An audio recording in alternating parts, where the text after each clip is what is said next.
is Melody Munch and I'm a second grade teacher in Oklahoma. Welcome to a video all about my classroom management system. This is likely one of my most requested topics, but it's always one I kind of struggle with sharing about because I know that it can be misinterpreted and that not everyone will love these ideas and that a lot of people it will be really helpful for. And so it's hard for me to explain why it works so well for me because I know that it has been, systems like this have been abused or taken to extremes that are not healthy for children, and we'll kind of get into that as we go.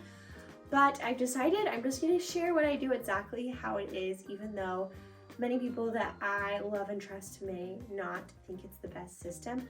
I know it has worked for me, and I also know it helps so many teachers, and that many teachers will be able to use it and use it in a way that hopefully you'll hear my heart in it, and that the way that it's supposed to be used is in a way that creates a very positive classroom environment. I think that's the key. I think that what I'm going to share sometimes people think could affect the classroom community very negatively, and it very well could depending on how you deliver it. So I'm going to explain to you how I do that and why it's been a very positive thing in my classroom. Let's jump in. So my classroom management system has two layers: the individual layer that I use for individual student behaviors and the whole class layer. So let's start with the individual layer. This is largely inspired by this book, The Classroom Management Secret by Matthew Linson, which I would highly recommend every new teacher, especially, to read. I think it would be great for anyone in education. My whole team and I actually read it over the summer and discussed it, which I think was a really great call. It was my second time reading it, and I think I could honestly read it again. There's so much that I've underlined and starred. It's just a great foundational classroom management read. A lot of it is talking about communicating to your students in a very calm, loving way that is also clear and expects a lot of them. You have high expectations of them, and you expect an orderly run classroom, and you don't tolerate disrespect. There are ways that you handle it, but there's never encouraging any yelling or shaming of students. It's just very clear steps for how you will lay out your classroom and what to do when when a boundary is crossed. It's a wonderful read. I'm not saying I 1000% agree with every little detail in it, but for the majority of students, I feel like this system works great. Of course, there are going to be students that have special circumstances or trauma from their past that makes you have to adapt some of what you do, but I think for the majority of students, this system is so effective, so I would highly recommend it, and we'll put the link in the description to this video. So the book kind of outlines the management steps, and I've adapted them a bit for my classroom, and I introduce these on the very first day of school, and we go over them all the time, but primarily the first month or so of school, we refresh as needed. The first step in our behavior management system, if one of our classroom rules is broken. So I guess that's kind of the precursor to this, is we talk about what we expect in our classroom, that we treat one another the way we want to be treated. At the start of the year, we read a lot of books, which I have a video or will have a video on shortly that explains some character. Read a lot of books. I love to read the first weeks of school. And it talks about building our community and how we're going to treat one another. And then we draft a promise. That's our class promise that we'll say every single morning. And it just talks about how we're going to treat one another and how we will behave. So whenever we're breaking the classroom promise, the first step would be the teacher would give a warning, like, hey, we're not going to do that, or we need to fix that. That would be step one. The second step, if they have been given a warning and it's not being effective, they're not fixing the behavior, then I would ask them to move away. So if we were on the carpet and a student continued to bother their neighbor, I would give them a warning, and then I would say, okay, so-and-so, move back to your desk, please. Or so-and-so, move over here. And it's not said in a way that's loud, you better move over, it's not like that. It's clear because we're just saying, hey, a boundary was violated, so we're on to the next step, okay? So-and-so, please move back to your desk would be the next step. If they resist to move, usually I give them a little bit of time to do it, or I'll come over privately and say, okay, you need to move away. And typically there's no issues. If there were, you could go to step 3, which for me is sending home a family letter that says, okay, you're making this a bigger issue because now you're not obeying what was asked of you. Being asked if they would resisted to move away, then we'd move to step 3. But also they could move to step 3 if we moved away and then we rejoined, because when they move away, it should be quick, just for a couple minutes to reset, then rejoin. It's always the goal that they rejoin when they're ready or rejoin when they're calm. I have 3 calm corners in my room that they can also use at any time. If they feel they need a break, they can give me the peace symbol, and I typically always grant them access to a calm station, and then they can rejoin when they need to. So they can use that on their own. I don't typically send students to the calm corner, but if I move them away and then they happen to ask for that, I would allow them that. Then if the behaviors still continue, so we've moved away, we come back, we're doing the same thing again, we're not able to improve this behavior, then I would send a note home, and it is a family letter that looks like this. Very simple and easy to fill out. It says, in classroom we have expectations to ensure students have a safe and happy environment to learn. Unfortunately, today your child displayed some behaviors that challenge this environment multiple times. Details on their behavior checked below. And then I just have a checklist of what happened, and sometimes I'll write a little deeper explanation here or in an email. And then I ask them to speak to them about their child about these events and to sign the letter to know that they see it. And at the bottom it says, as we always say at the end of the day, no matter what happened today, tomorrow's a new day. I look forward to starting fresh with your child tomorrow. I love putting that in there just so they know, like, I'm not labeling your kid as a bad kid. There isn't a bad kid, there's just behaviors that they exhibit, and sometimes they exhibit the wrong behaviors or make behavior choices that are not best. So I hope that they hear the heart in that letter that, you know, we do need to address this, but we're gonna start fresh tomorrow. And I love the letter because it really just communicates with the family that something's going on they need to be aware of. That way, if we continue to have issues, it's not the first time they've heard about it. They've been given a letter and it was sent home, so they're aware that things have been happening. I forgot to mention this in one of my past videos about the first days of school, but I'll have to do another video on tips because this is a really good tip for before you would ever send them a letter like this. On the first few days of school, I really like to make the very best effort I can to call each family and let them know something positive about their child that I've seen just in the couple first days of school. I can't tell you how much this bonds the families and I think it just does wonders because they're not used to getting a phone call home unless there's a problem. So to make the first phone call home about something positive, I'm really enjoying getting to know your child. I noticed they're really good at this, or I noticed they've been doing a great job at that, or they've been making a friend, or they've been very helpful, or they've been working hard. Anything is so meaningful to families. And then it also gives them the opportunity to ask any questions or give you any extra background knowledge that they might feel comfortable doing once they've heard something positive from you. I love doing that because then if they get a note like this, it's not the first time they've heard from me. The first time they've heard from me was about something positive because every child has things that are positive that we want to strive to see and recognize. They feel seen and loved and heard before they would ever get a behavior letter. So that's another important thing to do before you send home a letter like this. You should have already contacted the families previously and at least one time about something positive. Moving on.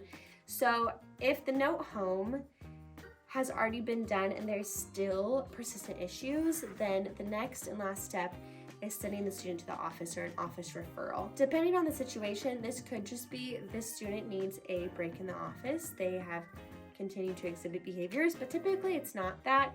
Typically it's we're having a major issue of disruption, or sometimes we'll skip over, the steps, like if somebody were to hit someone else. Obviously we wouldn't just say, oh, warning. That would be straight to the office for major issues like that, but for most issues, we follow this process and then there would be an office referral. But of course, most of my office referrals were from the playground, so usually it's fighting related and I wasn't there and I hear about it later. And obviously if there's fighting, physical touch, physical aggression is going straight to the office. So we bypass these steps in that scenario. But I think in total this year, I've maybe sent home 3 family letters. So it's been a very effective system. And I have had more office referrals, like I said, all due to playground. I don't think I've really had any, maybe one in the classroom that came very suddenly, so it wasn't from this process. But in past years, I have definitely used this process just because of constant classroom disruptions, and we had to send to the office to make sure that student could make better choices. So that is the individual system that we use for each student on their own. Of course, like I said, there are going to be students that have really unique circumstances and you have to use your best judgment on those, but this is the general system for the majority of our students. This reminder system for the individual behaviors lives right up here behind me on the board. We don't have to refer to it very often throughout the year, but it is just something I like to keep displayed, and then we also keep displayed our classroom promise. But now let's get into the whole class management system that I use to pair with the individual system. So for our individual behavior management system, I use something from whole brain teaching, that teaching method called the scoreboard. You can look more into whole brain teaching methods online. There are several things that they do that I think are just excellent, and the scoreboard system is one of them that I have adapted for my classroom. So the basic premise of the scoreboard is simple. The students have a goal of earning more positive points than not positive points. We call the positive points oh yeahs and the negative points oops. And what happens in our class is when the whole class is doing something amazing, so like we just finished doing one of our classroom songs and everyone was singing and was so involved and was on point and was totally engaged, I might be like, man, you guys did a great job, and I'd give a point. As soon as my finger lifts from the board, they go, oh yeah. That's something from whole brain, not from me. And then vice versa, if I have given a direction and there are multiple students, so not just one, there are, I'd say 3 or more students who are just really off task, or we are all talking to one another and I look around and I've given a call back and nobody's doing it, or 1 or 2 students are doing it, I might say, man, there's just a lot of us need to reset. Let's try that again. And I do it again. So it is instant. Whenever I give a negative point, which I know negative is a strong term, but this is kind of like a retry, or we need to refocus on something. So I'm going to frame it as that for you because I don't really consider it something that is to be negative. I consider it something to help the class refocus. So when I give a point to help them refocus or let them know something needs to be improved, a needs improvement point, if you want to get technical, they do it instantly and they help one another. Like, guys, we need to, we're not sitting the right way. But we do talk about how we shouldn't be calling one another out and we shouldn't be shaming anyone else if we think one person's causing it, because I tell them it's never just one person. If we are given a point for the oops side, it's because there's several people that need help refocusing. And instead of me calling out their names in front of everyone, if I just give a oops point and say, man, we need to reset, it really helps the entire group reset and refocus. And sometimes I will say thank you to those who are already doing that, so they know that it doesn't mean just because we got an oops point does not mean that everyone was doing it wrong. It means that enough of us were doing it wrong that I need to say something that we need to retry this. So for example, whenever we line up, if we line up and I say, okay, I say our magic word, they go line up and then everyone starts talking. I'll say, that's not how we do that. We need to retry that. So then I would give an oops point and say, let's go try that again. We try it again, we do it the right way. Fantastic. Next time, let's try and do that the first time. Let's say they did it the first time, the next time, and it was amazing. I had to give 0 reminders or prep for that. They just killed it. Like, man, thank you so much for lining up in the perfect way. Positive point. So, in my opinion, if you are doing this strategy the best way, my opinion, you should pretty much always have more positive points at the end of the day than negative, because your classroom should be running smoothly. So if there's a ton of need for retries, then you probably need to refocus in an area, or you need to address some individual behaviors that are not getting addressed for the whole group to be successful. But really, the class should be doing things by the expectation if you're reinforcing the expectations every time. And so therefore they should be earning a lot of positive points for following the expectations in an above and beyond way. So I don't do it for every little thing, like when we come to the carpet and we sit down. If we do that in a normal time and pace, then that's not going to be a point every single time. But it's those above and beyond moments where, like, wow, we were going like 110% right then, or wow, I noticed when you shared with your partners, everybody was giving great eye contact, great job. It's just when you really feel those really proud moments of your class. So of course we expect them to do the right thing all the time, but whenever you're going above and beyond, I want to recognize that. And when we need to refocus, doesn't mean I give them an oops point every single time, but especially if I've done it repeatedly, like we've been working on it and we need to retry, or I've just given a reminder, like, okay, remember when we go back to the carpet, it's level 0, then we stand up and we're not with level 0, like, oh man, we just went over that. That's too bad. Oops point. Let's try it again. So the way it's delivered, I think, is so important. It's never given in a way that is angry or shameful to say, I can't believe you. You are just awful. You are a terrible class. Oops point. You're terrible. It's not given in that way. The heart behind it is, man, we need to fix something. Let's try it again. So you do not have to use the oops system if it bothers you in any way, because I know that is usually the biggest point of contention that I get, is teachers saying they don't like that because they feel like it adds a negative vibe or makes their students upset, or it's just bad vibes for their classroom. And if that happens for you, I totally respect that. I would not want to do a classroom management system that made me feel like it didn't fit me. And so I don't think you should do this if you don't feel like it fits you. You could modify it, absolutely, by making a goal perhaps of how many above and beyond points you want them to get every single day. And you could just make it that way. Or I know some people who do like a teacher versus student, which I believe works very similar. Just the teacher would get a point, I guess, if the students needed to retry something, but that kind of didn't fit as well to me, because of course the teacher wants the students to win every single day. So that one I didn't like as well as this simple system, but this is how I use it. I found it to be incredibly effective. This is only for whole group times. So when they're on the carpet learning, or when I'm directly teaching, or something like that, is when I am awarding these points. We check the points at the end of the day, and I'll tell you now how I modify the system to use when they get a positive point as a reward. So this is what we call our mystery phrase, which I just have designated with a little magnifying glass. Sometimes I've done this using a slide, but I really find the simplest way to just be on a whiteboard. So this is my easel from IKEA. I love that it's double-sided.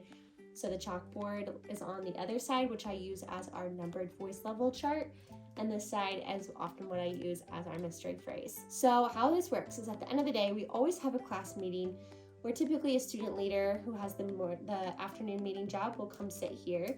And the first thing they do every day is check the scoreboard. So they'll say, today we got 4 smileys and 1 oops, or we got 5 smileys and 2 oops, whatever it happens to be.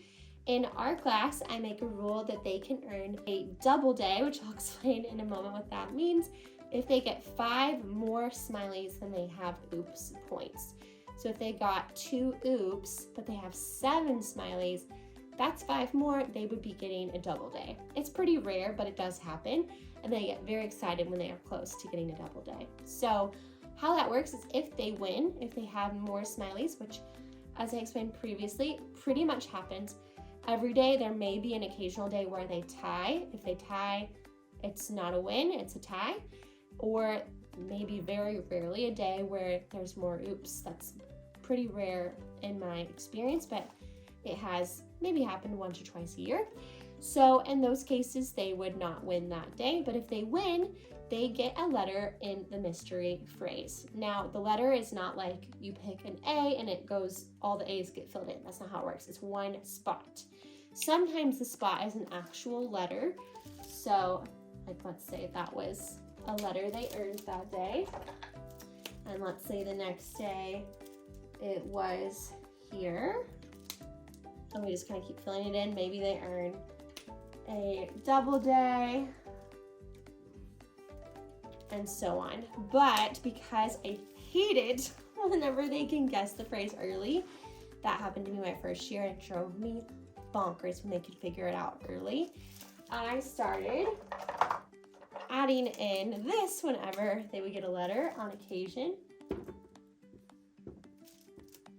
And that represents an earned letter, but you don't get to find out what it actually is until everything's filled in. That helps a lot. So this one is a pretend award, but let's just go with it. And if they guess it early, that does not mean they get it early. It just means good for you, although I never reveal if they got it early. But I just have the reward kind of picked out.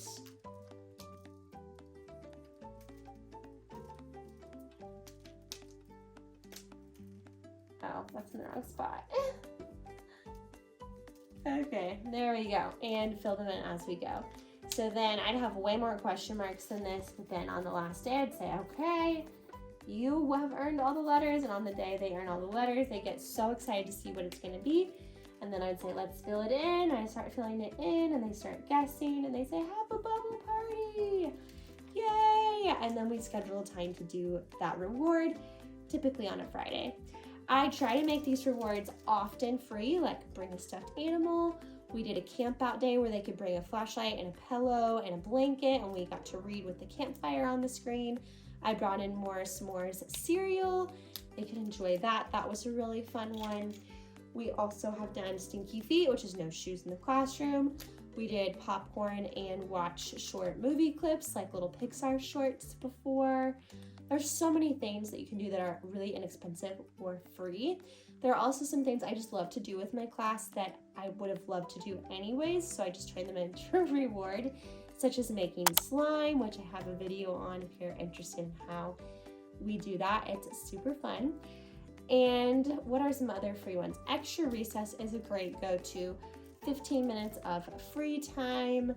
Bring a board game. There's so many great options that don't have to cost you a lot or anything. Having lunch outside or lunch in the classroom is a fun one if they don't typically get to do that.